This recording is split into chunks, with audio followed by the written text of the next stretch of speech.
ألف مبروك يا الهلال، هارد لك إخواننا الندى القادسية. زي ما أنت شايف أنا أشوف التدوير شيء إيجابي في الفريق.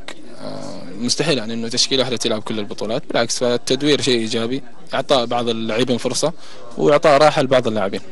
قبل مباراة مهمة مثل مباراة الشباب، تعتقد انه مثل هالتدوير هذا كيف ممكن تستفيدون منه في هذه المباراة؟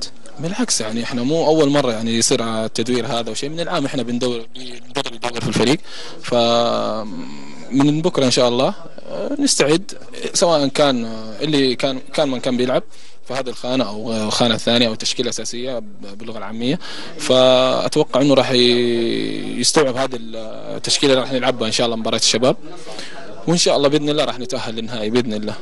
شوف احنا عندنا هذه البطولة هدف من الأهداف اللي احنا نطمح لها في هذا الموسم، فإن شاء الله راح نحط كل قوتنا في هذه المباراة الجاية لأجل إنه ناخذ نتأهل المباراة النهائية، ونفكر إن شاء الله بعدين. أهم شيء احنا نتعدى مباراة الشباب إن شاء الله نتأهل بإذن الله. أخيرا كابتن، على المستوى الشخصي نشاهدك في أكثر من مباراة مشاركة على مستوى الظهير، على مستوى الوسط، وفي مباريات أحيانا نجد فيصل خارج التشكيلة نهائيا.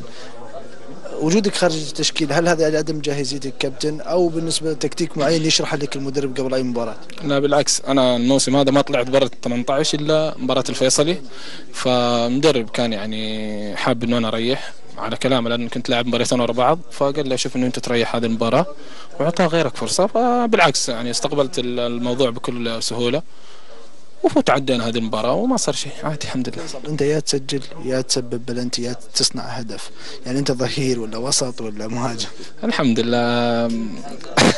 الحمد لله، اهم شيء الفوز، اهم شيء الفوز الحمد لله. شكرا لك. عفوا حبيبي.